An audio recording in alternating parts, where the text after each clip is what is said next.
are elves? Elves are something that I think most people are familiar with these days, but many people misunderstand them. Elves have been a feature of literature and stories, tales told around the fire, and books published on the mass market for a very long time. As long as, or even longer than, recorded history. But where do they come from? What are they? I hope to answer this question in today's video. Elves, as we understand them in the modern world, in modern fantasy, are pointy-eared, often tall, physical beings. They're like people, but slightly different. A humanoid race of beings that exists in many fantasy stories, books, movies, games, all sorts. Elves are often described as having a inclination towards magic or other things like that, or alternatively they're adept at all sorts of crafts, from archery, smithing, things like that. They sometimes have grand ancient cities built with an architectural style that we could never even come close to mimicking. Or they dwell in the woods, living a simple, quiet, wild life away from the busyness and the pollution of the city. But is this what elves actually are?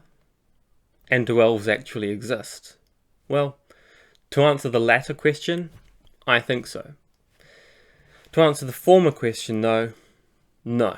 This is a construction. It isn't real. It's a fabrication by many influential authors, which has been perpetuated through the genre of modern fantasy.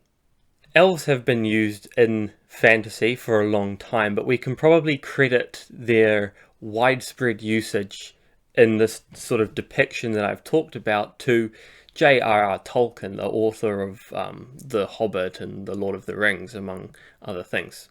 Tolkien introduced the idea, or at least made popular the idea, of an elf being a tall, beautiful, physical being who is long-lived, at the very least, and has certain inclinations towards magic and mystery. With the popularity of Tolkien's writing, the concept of elves spread through the fantasy genre. All sorts of fantasy stories, from movies to books to games, and everything in between, make use of elves as a race that exists alongside humans or in opposition to humans in some cases. We now even have many different races of elves. Take the Elder Scrolls, for example, where we have the Altmer and the Dunmer and the Bosmer, and even the Orcs are considered a type of elf. All of these depictions of elves can be likely traced back to Tolkien's influence. Tolkien himself, however, took inspiration from other much older sources. Tolkien was a scholar. He had a deep interest and love for the pre-Christian cultures of Western Europe, in particular his own, and other Germanic cultures, in particular the Norse. He translated poems like Beowulf, and he deeply studied things like the Poetic Edda and other sagas from medieval Scandinavia. He studied stories about the Norse gods, about dwarves, about dragons, about heroes, and about elves. Elves were spoken of in these sagas that Tolkien studied, but they were also spoken of in a wide range of other literature from the period, from earlier than the period, and from much later as well. Elves, even after Christianization, despite being a pagan concept in origin, persisted well into Christian times through things like folklore. Despite the change in religion, it was very, very hard to take away from the people living out in the country and things like that. It was difficult to take away from them the belief in elves, most likely because they are real beings, and it's hard to convince someone that something that they know to be real is not real. So Tolkien took inspiration from these beings spoken of in folklore, myth, and literature. And yet he distorted elves to an extent. He changed them. He molded them to fit his own stories and his own mythological works. For example, elves were not originally considered to be physical beings at all. They didn't have physical bodies. They were primarily spirits of a sort. Another key difference between Tolkien and modern fantasy elves and real elves is that Tolkien and other fantasy authors depict elves as being living beings, people who are alive and who can be killed. As with all things that take inspiration from our pagan past, there is a grain of truth to Tolkien's elves. For example, Tolkien is right to make his elves immortal. Elves are not living beings in the sense that we might consider humans to be living beings, and that means they can't die because they're spirits, they're unkillable, they're immortal. Because they aren't bound by the process of aging that having a physical form gives you, elves are eternally youthful and everlasting. This makes them ancient. To encounter an elf is to probably encounter a being which has existed for a long, long time. And this is the case with Tolkien's elves, where we have characters in The Lord of the Rings who are thousands of years old, and they look like they've only aged a few decades. He's also right to make his elves magical to an extent. There is a sort of mystery and wonder around Tolkien's elves, a sense of magic that surrounds them. Elves are considered incredibly pleasing to look at. They are handsome and beautiful. They are uncorrupted by blemishes and flaws and things like that. And this is the way that elves in pagan times were also interpreted and depicted, as being beautiful, shining beings. Nowadays, however, we have elves, for example, in the Elder Scrolls franchise, who don't live forever. They are physical beings, almost like people. They live a little bit longer than humans, a few hundred years, but it's not immortality. Some elves do have an inclination towards magic and the arcane, which is a remnant, a fragment of truth based on the real elves. But other types of elves don't. Orcs, for example, have really got not much of an inclination towards magic. We get elves who build civilizations, or elves who are oppressed and kept down and enslaved by other races. We even have elves who are depicted more like gnomes. For example, Santa's helpers. Little, short, pointy-eared, funny little creatures, which in no way resemble the historical elves, the real elves. So what did our ancestors believe about elves? Well, in folklore, so post-conversion, elves were demoted to the status of more demonic beings. They were feared and loathed as beings which caused illness to humans and animals. That could be a physical ailment, especially something sudden and shocking, or a mental disorder of some sort. They could even be responsible for things like possession. They were something to avoid, something to be wary of. The ailments that elves could cause were accredited to something they called elf shot, causing some kind of magical illness. But the thing that this folklore gets right about elves is that they are not physical beings. They are spirits. However, our pre-Christian ancestors didn't view elves in such a negative light, and they had many positive associations. Like I said before, they were described as being radiant, shining, beautiful beings. Our pagan ancestors associated elves with the ancestral dead, chiefly those buried in barrows. Now, to be buried in a barrow, like a big mound, meant you were rich. You had power, you had wealth, you were an important person. Kings, lords, that sort of people, sometimes were considered to be elves after they died. So a man or a woman who was powerful and well liked in life is then buried, and then their barrow becomes a place of worship, a site where people can come and offer their devotion and share in the luck and power of that ruler, who is now an elf. So although the person has died, the spirit of that person lingers on as a kind of guardian, a tutelary deity. Elves, whether or not they were associated with the barrow dead or not, were often considered to be genius loci, that is, a spirit of a place, like a sort of tutelary spirit that watches over a particular geographic location and provides luck or unluck to those who come near it. There is a story that comes to mind of a Scandinavian farmer in the Middle Ages who loved his land so dearly that when he died, he couldn't bear to part with this land. So his spirit lingered on. His spirit remained tied with the land, attached to the land. He became a guardian over that land, a spiritual guardian, and was considered to have become an elf.